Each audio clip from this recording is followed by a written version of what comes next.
আসসালামু আলাইকুম ওয়া রাহমাতুল্লাহি ওয়া বারাকাতুহু।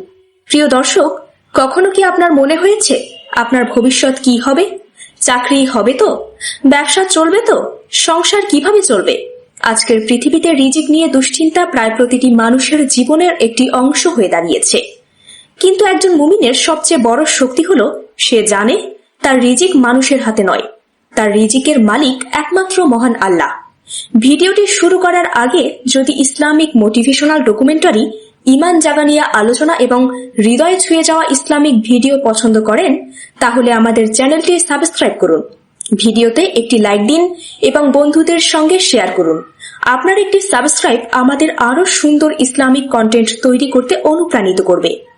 প্রিয় দর্শক, আমরা অনেক সময় রিজিকের ভয়ে দুশ্চিন্তাগ্রস্ত হয়ে পড়ি, মনে করি সবকিছু আমার যোগ্যতা, পরিচয় বা কৌশলের উপর নির্ভর করছে। অথচ কুরআন আমাদের এক ভিন্ন শিক্ষা দেয়। আল্লাহ তাআলা বলেন, পৃথিবীতে এমন কোনো প্রাণী নেই যার রিজিকের দায়িত্ব আল্লাহর উপর নয়। সূরা হুদ আয়াত 6। এই একটি আয়াতই একজন মুমিনের হৃদয়ে প্রশান্তি এনে দিতে পারে। ভাবুন, একটি ছোট্ট পাখি সকালে খালি পেটে বাসা থেকে বের হয়। তার কাছে কোনো খাদ্যের মজুদ নেই, কোনো ব্যাংক ব্যালেন্স নেই, কিন্তু সন্ধ্যায় সে পেট ভরে ফিরে আসে। রাসূলুল্লাহ সাল্লাল্লাহু আলাইহি সাল্লাম বলেছেন, যদি তোমরা আল্লাহর উপর যথাযথভাবে ভরসা করতে তবে তিনি তোমাদেরও সেইভাবে রিজিক দিতেন যেভাবে তিনি পাখিদের রিজিক দেন। তারা সকালে খালি পেটে বের হয় এবং সন্ধ্যায় ভরা পেটে ফিরে আসে। এর অর্থ এই নয় যে বসে থাকলেই রিজিক চলে আসবে।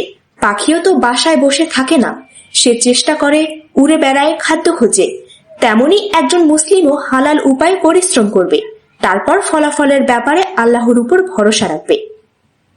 প্রিয় ভাই ও বোনেরা, কখনো কখনো আল্লাহ আমাদের রিজিকে বিলম্ব করেন, কিন্তু বিলম্ব মানেই বঞ্চনা নয়। হয়তো আপনি যে চাকরিটি পাননি তার চেয়ে ভালো একটি সুযোগ আপনার জন্য অপেক্ষা করছে। হয়তো যে ব্যবসা আপনি ব্যর্থ হয়েছেন সেটি আপনাকে আরো বড় ক্ষতি থেকে রক্ষা করেছে। আল্লাহ আমাদের চেয়ে আমাদের ভবিষ্যৎ অনেক ভালো জানেন। তাই কষ্টের সময়ে বলুন, হাসবিয়াল্লাহু ওয়া নিমাল ওয়াকিল, অর্থাৎ আল্লাহই আমাদের জন্য যথেষ্ট, তিনি উত্তম কর্মবিধায়ক।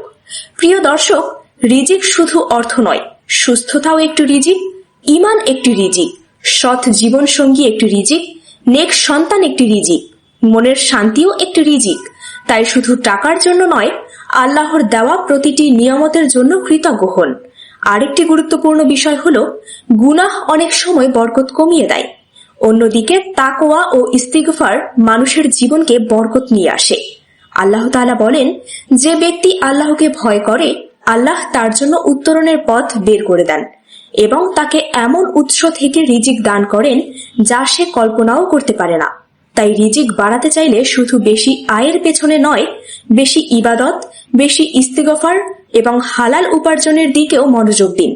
প্রিয় ভাই ও বোনেরা, মনে রাখবেন, দুনিয়ার সম্পদ চিরস্থায়ী নয়, কিন্তু হালাল রিজিকের বরকত দুনিয়া ও আখিরাত উভয় জগতেই কল্যাণ বয়ে আনে। অল্প হলেও হালাল আয় অনেক হারাম সম্পদের চেয়েও উত্তম। আর যদি আপনার হাতে কম থাকে তবুও হতাশ হবেন না। আল্লাহ চাইলে মুহূর্তের মধ্যেই আপনার অবস্থার পরিবর্তন করে দিতে পারেন। আপনার কাজ হলো সৎ পথে থাকা, চেষ্টা করা, দোয়া করা এবং আল্লাহর উপর পূর্ণ ভরসা রাখা। প্রিয় দর্শক, আজকের ডকুমেন্টারির মূল শিক্ষা হলো, রিজিক নিয়ে অতিরিক্ত দুশ্চিন্তা নয়, বরং হালাল উপায়ে চেষ্টা করুন। নিয়মিত সালাত আদায় করুন, ইস্তিগফার করুন এবং আল্লাহর উপর পূর্ণ তাওয়াক্কুল রাখুন। আল্লাহ আমাদের সবাইকে হালাল, প্রশস্ত ও বরকতময় জীবন দান করুন। আমাদের অন্তরে প্রশান্তি দান করুন এবং সবসময় তার উপর ভরসা করার তৌফিক দান করুন। আমিন।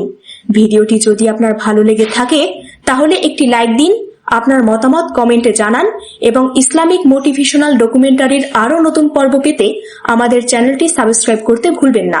আসসালামু আলাইকুম ওয়া রাহমাতুল্লাহি ওয়া বারাকাতুহু।